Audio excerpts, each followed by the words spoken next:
And this should be our final lesson for chapter 3 about ground level pollution.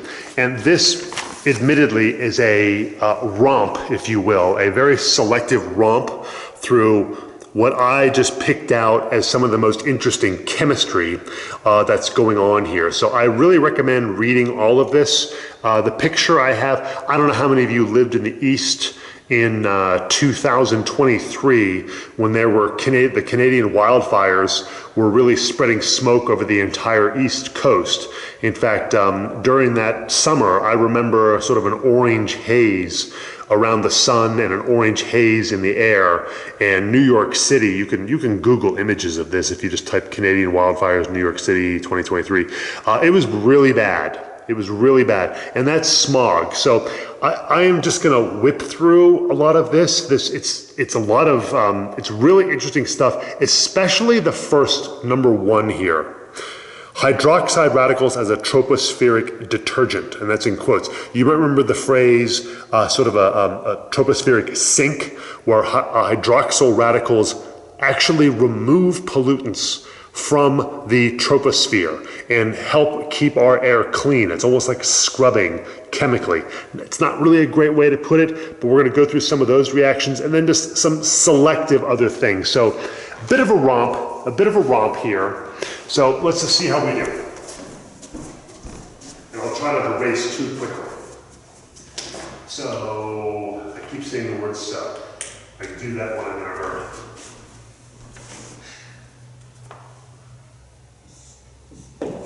What was the first thing written here? Oh, left my notes over here. So hydroxyl radicals as a detergent.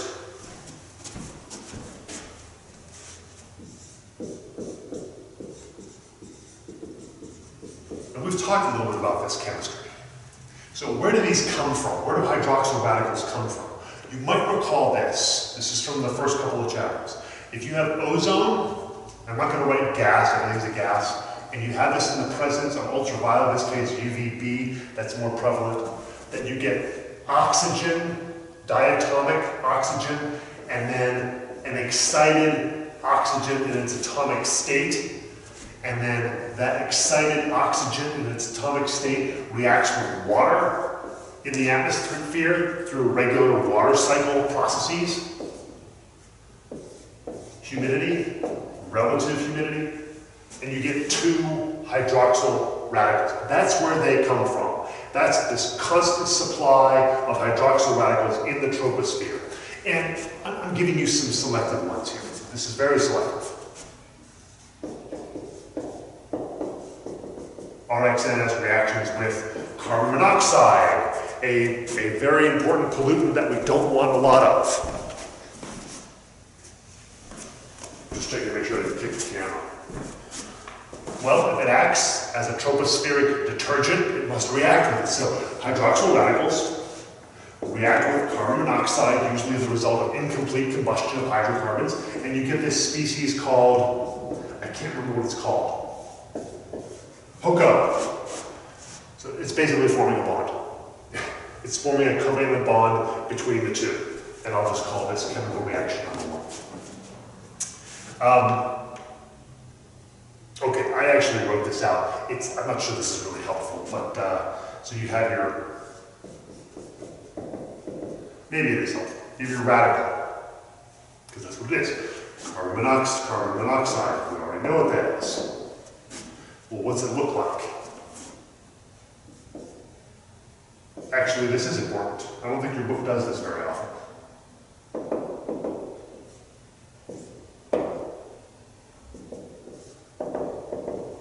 The radical is now on the HOCO, on the newly formed species. That intermediate, I'm glad I did that actually, so there's a free radical right here now on the carbon. That's a reactive species, so you think that would do something.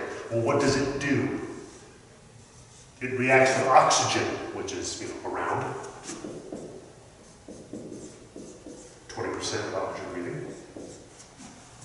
And that forms the peroxy radical we discussed before.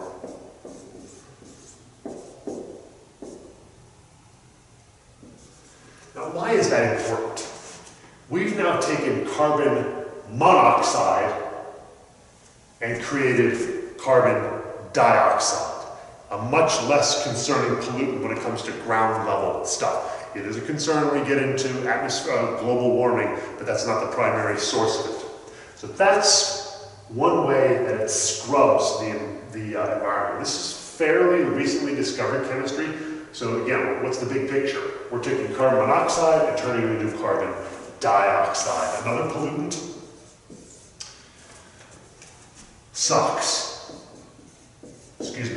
NOx.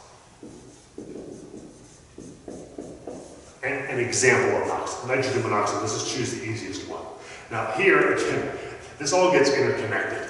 This is also a radical. So when that gets produced, that can then react with nitrogen monoxide to produce another hydroxyl free radical. The cycle continues. And that goes on that equation number 3. Okay, well, what happens here? Believe me, there's no way you're going to memorize all of these. These are just examples.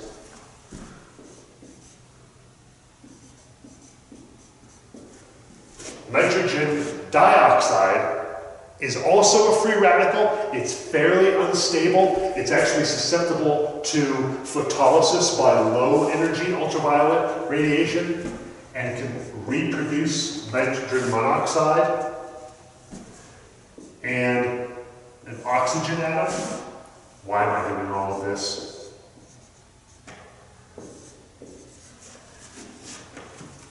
This is complicated. This is fairly complicated chemistry. So, one way that we get ozone forming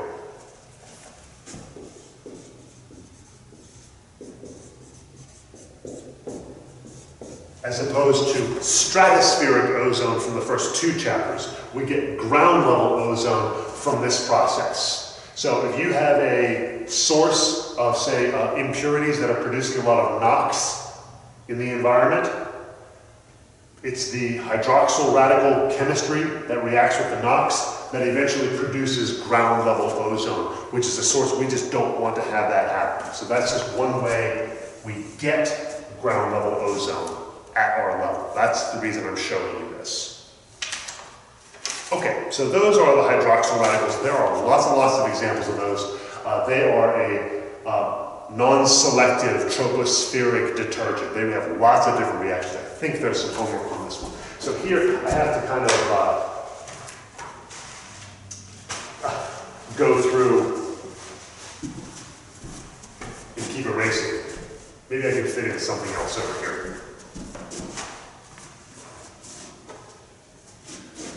I think that was.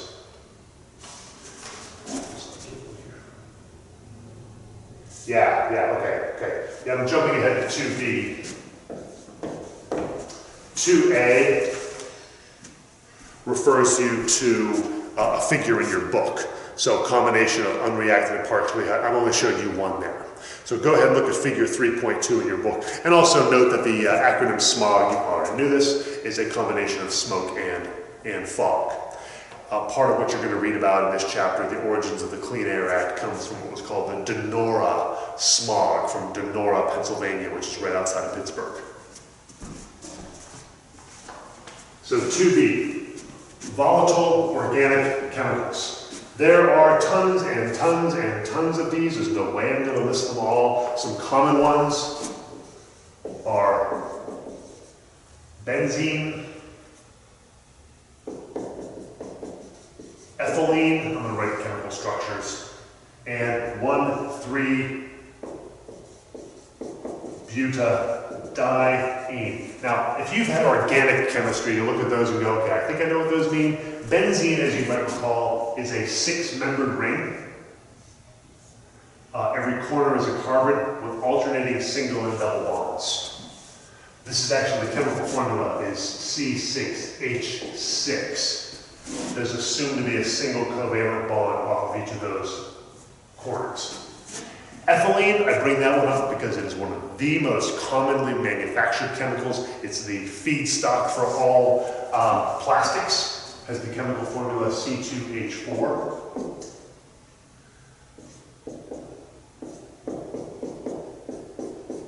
Now, if I recall, about a year before I taught this course for the first time, there was a really bad train accident in Ohio, right across the border from Pennsylvania, in a town called East Palestine, Ohio. I think that's how you pronounce it, not East Palestine, but Palestine.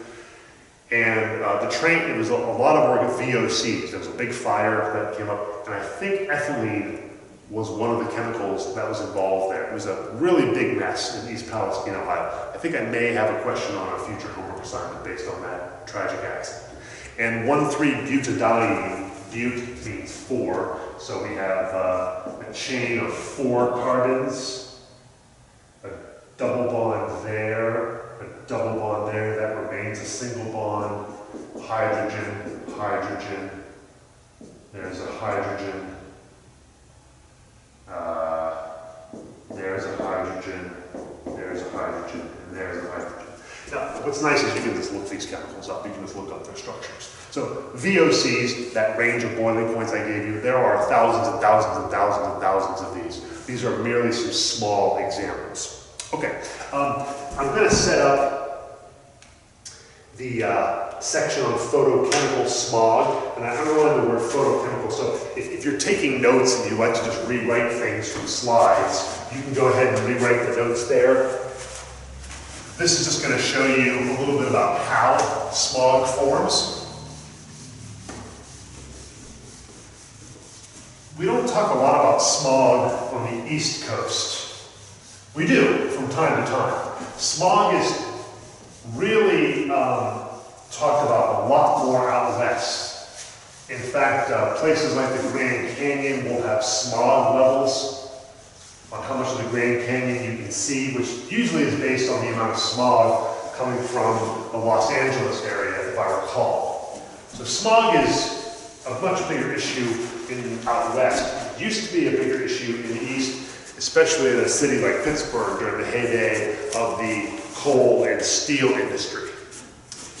But okay, so, and I write the word photochemical for a reason. We need photons. And this gets incredibly complicated. So this is 2C photochemical smog. I'm not going to bother writing this down. So in fact, I hate doing this. Running a generic chemical equation, but in this case it kind of works. Is you have some volatile organic chemical, like the ones I showed you before. And those will react with another pollutant, one of the NOx. Okay? So you have one pollutant reacting with another pollutant, and this is the reason I'm even doing this. This is a good word. Is sometimes the presence of one pollutant is enhanced, if you will, or made worse than I suppose is a better word, by the presence of another one. And this is given a great name. This is called a synergistic effect. Not a unique phrase for chemistry, but they feed into each other. You have to have one with the other. And this takes advantage of the fact that we have an oxidizing environment in the troposphere. And you have the presence of photons. Now these don't have to be ultraviolet. That's one of the things, is if you have a really, really bright sunny day, a hot day, in fact, what do I say? The optimal conditions is when things are warm, you have a lot of pollutants, it's warm and sunny, and the air is not moving around very much. This is when you get these reactions happening. The Cumberland Valley is a good example of Pennsylvania, where I am currently standing. It's basically a big bowl, so that the air can get very stagnant, which is one of the reasons the air quality in the Cumberland Valley is not the greatest. But here's the point. So you have this synergistic effect with the oxygen that's naturally present, and this will produce ozone, and can even produce nitric acid, HNO3, for acidic deposition. And then, this is where I hate writing this, a whole bunch of organic molecules. If you ever want to find something interesting, Google, you can take a gas collection bag and hold it above like your charcoal grill, if you use charcoal, any kind of grill, and you can collect that and then go see all the different chemicals that come off of charcoal. It's pretty remarkable what comes off. So same kind of thing here. You get a very, very complicated mixture of organic molecules that come off of these kinds of things. So again, this is ground level ozone. You can get acidic rain, acidic deposition, acid rain that comes from all of these as well. And I think I have a couple of examples here.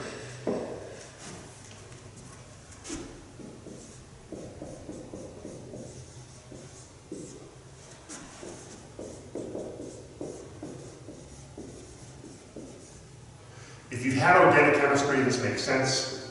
If you haven't, it's okay. In organic chemistry, an alkene is a class of molecules that has a double bond between two carbons.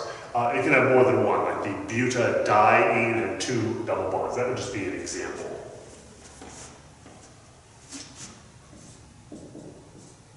So the simplest alkene we can talk about is ethylene.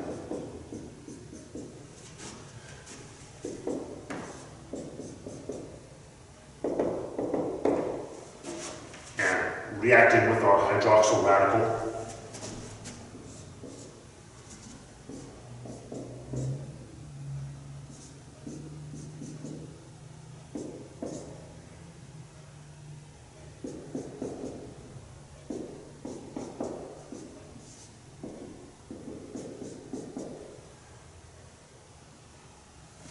I think it's good to see an example.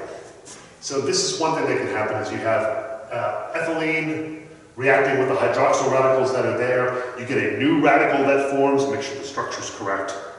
And I'm doing this really because those of you that have organic chemistry, this will make sense. This is called free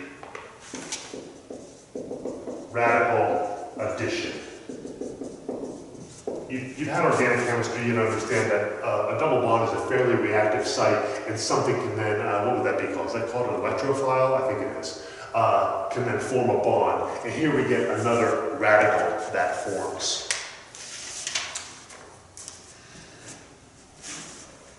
So that's called free radical addition.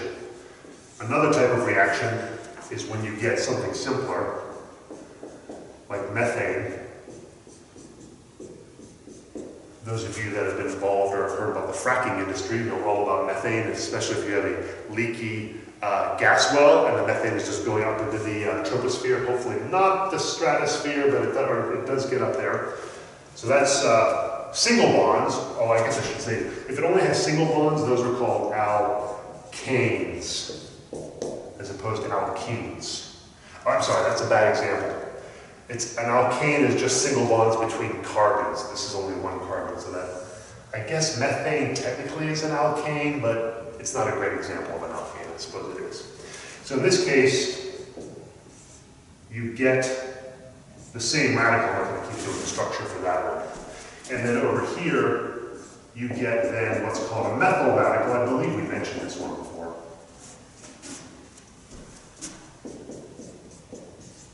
And water, not a very toxic substance, but the point is, some of the products that are made here are then also pollutants. In these case, these would be secondary pollutants, because they can go on and further react and react and react in a chain of reactions. Okay, this is called, if you care to know, this is called a free radical abstraction. It's not adding across the double bond, it's yanking something out of the molecule, in this case, a hydrogen atom. So addition, combining to make one molecule, abstraction, forming a new bond, and ripping it off from the original one. I wrote this in my notes. What's interesting is in photochemical smog, hydroxyl radicals act as catalysts. Okay. Here's a big picture lesson, which I really didn't think about until just now to say it. I've said it before. Didn't have it in my notes though. Hydroxyl radicals are that tropospheric detergent. They keep the air clean. However, And it's always been present, it's always been a mechanism for natural processes. However, when we have man-made anthropogenic pollutants, criteria pollutants from the Clean Air Act that get put into the atmosphere, yes, hydroxyl radicals help keep it down, but they can also catalyze other reactions. So they take away certain pollutants, but they can also catalyze the production of other ones when it comes to smog. So smog is a really dangerous substance. And unfortunately, our tropospheric detergents don't really help us out when it comes to smog. And then the next category is specifically looking at nitrogen monoxide. And I only have a couple of comments here, really no problems or certainly no math. I'm not doing any math here, did all the math last lesson.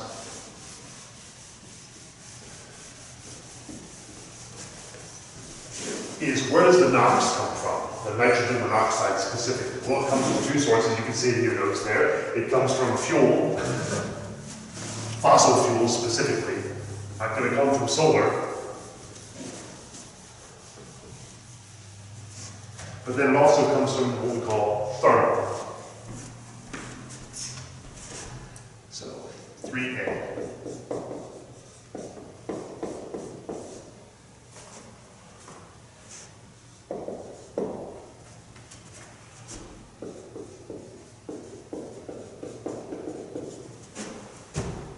Burning fossil fuels has a lot of consequences. This is one. So the combustion of nitrogen containing, if you prefer, nitrogenous, it's a good word.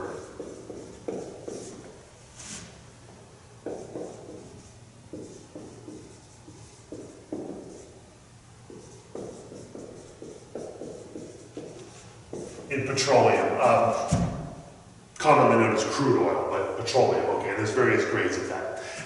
So all of these, petroleum, crude oil is one of the most complex mixtures. I don't know if I used a graphic before, but if you want to, you can Google a graphic of crude oil, petroleum, and all the different products and all the different chemicals that are in it. There's thousands of them.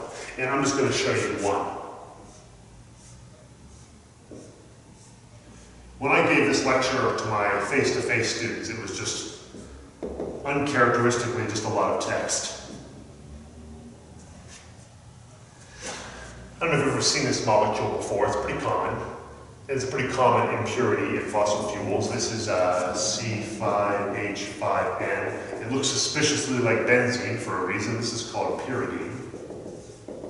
So if you burn this, you're going to get nitrogen monoxide. The setup is this.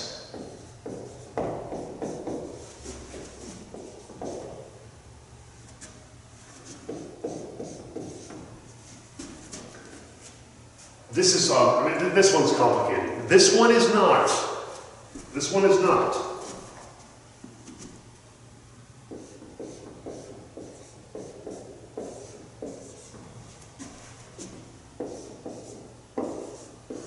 That, folks, is about the simplest chemical equation you'll ever balance.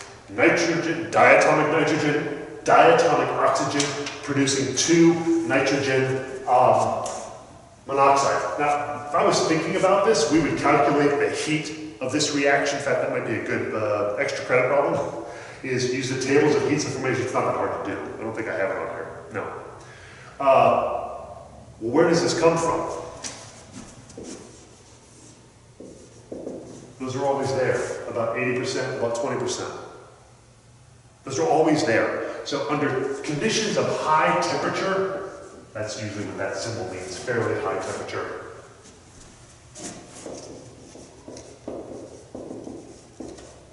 Where do you get an extraordinarily high temperature in the presence of just atmospheric diatomic nitrogen and oxygen? Well, engines, combustion engines, vehicles.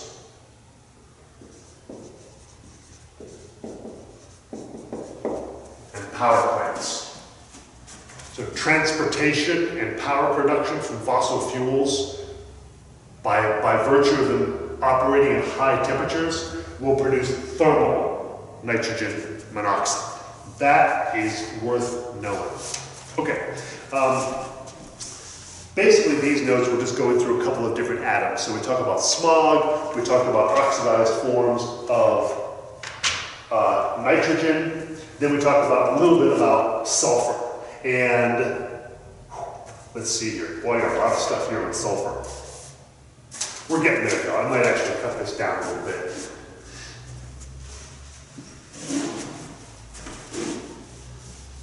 And you can see on the slides, where do we get sulfur in the environment?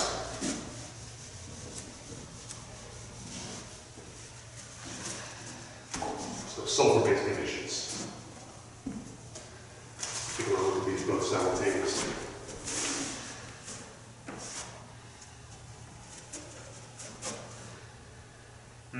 Okay. Yeah, so SO2, you can see this on the notes. Where does it come from? Well, there are some natural processes. Volcanoes, when they erupt, give off SO2. Plants, when they decompose, a lot of them give off SO2. And the thing to note there, I don't have any extra notes on this one, so I'm just going to jump in with the combustion from power plants, is the difference here is where does it occur? Is the SO2 being produced in a highly dense environment, so it's producing a lot in a very concentrated environment? That's called a concentrated emission. You can do the logic on here. Or is it spread out? Like plants decompose, and that takes place over a wide range. That's why those are called diffuse or remote emissions. Again, it's on the slides. It's not that complicated. We're just sticking to the chemistry here. So in terms of power plants, so this is under 4A2. So number 4, letter A, number 2. Wow, that's pretty far down the list there. Now we're talking about fossil fuels. Where do we get it? So,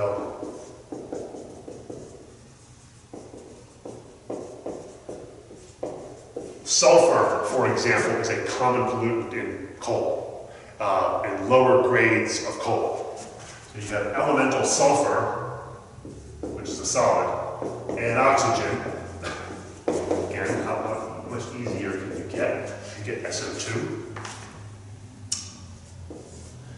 Another source is what's called pyritic sulfur. You guessed it, from iron pyrite, fool's gold.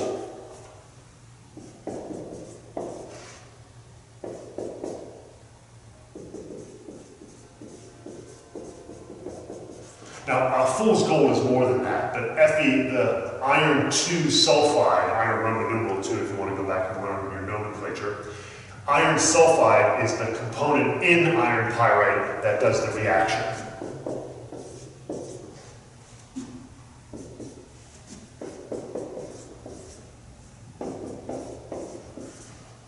And you end up getting iron oxide. I think, I didn't write this down, but I think that just is left behind as a solid. And then SO2 is given off as gas. Yeah, that's kind of important to know the state of matter there.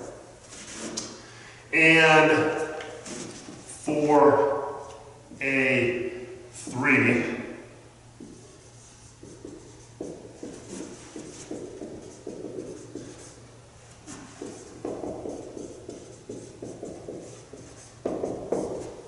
is refining of metals. This happens all over the world in all different kinds of environments. You take a mineral from the ground and you go through a whole process to refine it.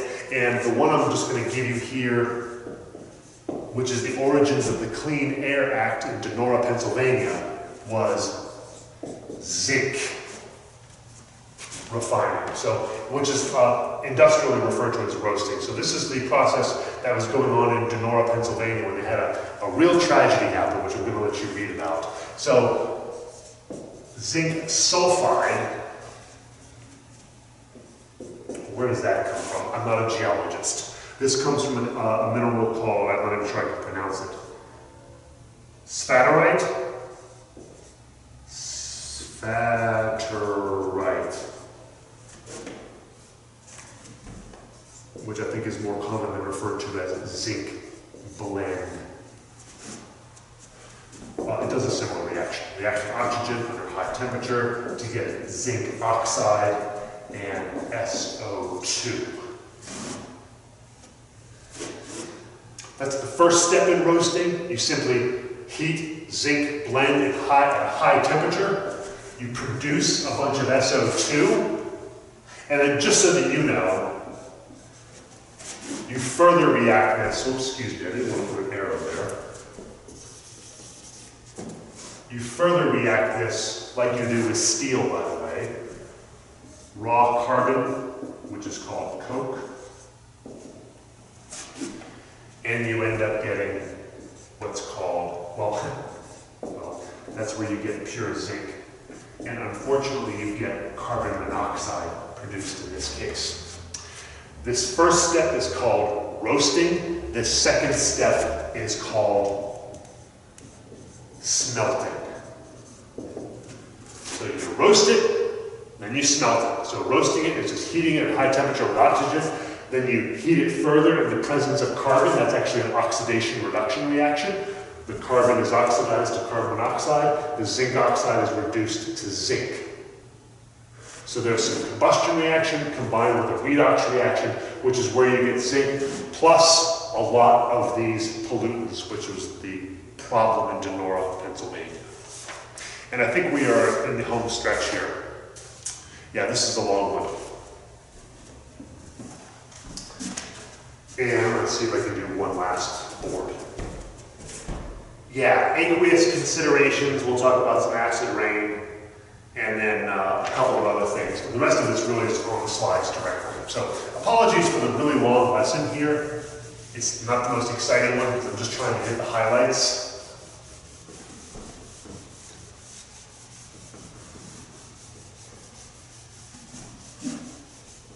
But I think it does a nice summary of what you're trying to get out of the book. So this is aqueous consideration, so 4A, 4B. We don't need to keep worrying about that. I'm just going to go right into it.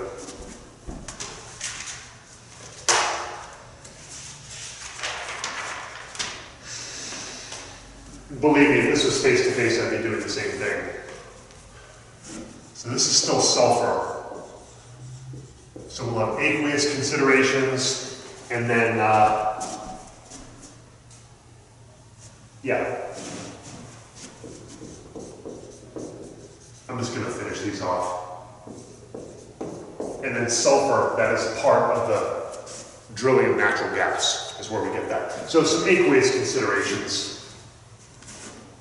So some chemical reactions there. Organize these better in your notes. I'm just trying to make the big picture here. So if you get sulfur dioxide,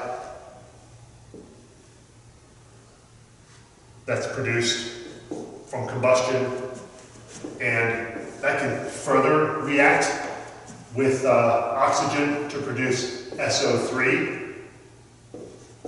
And I guess we should balance this. I think it's 2 and 2. I just have a problem not doing unbalanced equations. But then that SO3 can react with water anywhere, on a cloud, on a snowflake, in just rain. And that's where you get H2SO4, which we would call that a secondary pollutant. In fact, I think that's a secondary pollutant. I guess that's a secondary pollutant.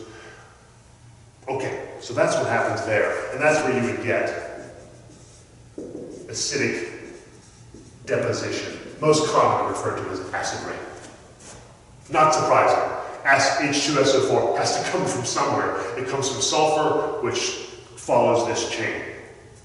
Okay, the last thing is in H2S, dihydrogen sulfide, you see that on there. This shocked me when I read this in the book on page 111. Sometimes when you drill a well for natural gas, H2S is the primary component. That blew my mind because I grew up around natural gas wells and smelled rotten egg smell all the time when I'd be out hiking. I never would have thought that it was the primary component. Now, how do you get rid of it? Well, okay.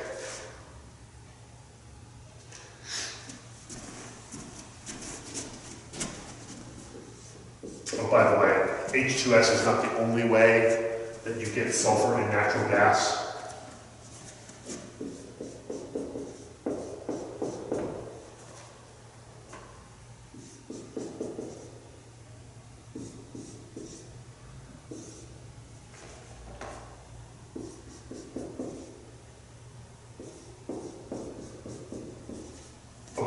Those are just different small organic compounds that contain sulfur. I believe this is called methane thiol. That's sulfur connected to hydrogen is called thiol. And these are just other examples of sulfur-containing compounds that you would see in natural gas. And what I show on is how do you remove this from natural gas? And that's called the Claus reaction.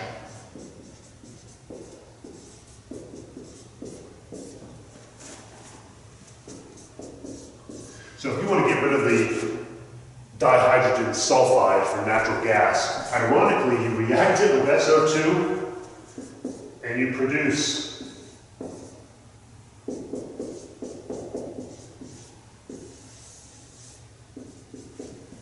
that's solid sulfur.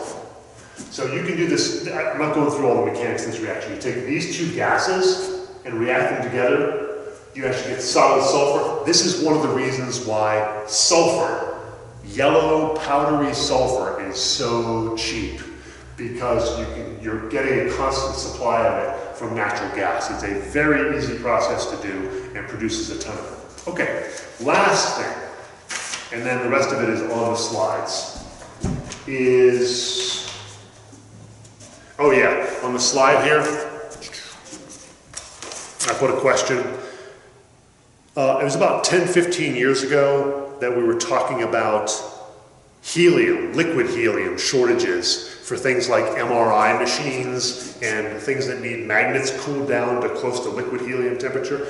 About 10 years ago, there was a real shortage of that. Nobody talks about a shortage of helium anymore, primarily because of the fracking industry. If you look down at the very bottom of this, helium is a natural component of natural gas. All the fracking that's been taking place has really increased our supply of helium. And then finally, the last thing I just want to mention a couple of things about, mainly from the slides, is particulate matter. And the rest of it, I'm not going to copy the slides, is where did the particulate matter come from? So, some final comments about particulate matter. Also, it's a good way to get into some vocabulary. I should slow down. Particulate matter is a complicated thing. It's like an onion layer. There's lots of different things going on with it. I have a graphic that shows you the different layers, the different chemicals that can form. One of the places that it starts is what are called PAHs, which you might know. Polycyclic aromatic hydrocarbons. If polycyclic might make sense, it's a bunch of carbons in a ring, benzene rings, typically the C6H, so there's a bunch of those rings stuck together. Aromatic refers to an organic molecule where you have single bonds and double bonds alternating. So a double bond, then a single, then a double. That's called aromaticity, or aromatic. And then hydrocarbons are primarily those. So this is benzene.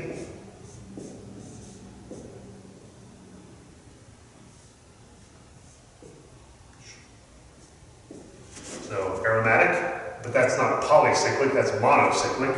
So the simplest, oops. Yeah, that's right, okay. Is two fused benzene rings. This is called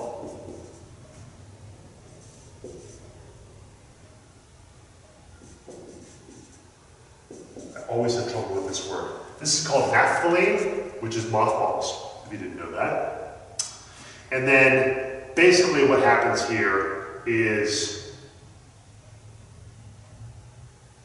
okay, yeah, sorry, I wasn't sure why I wrote this.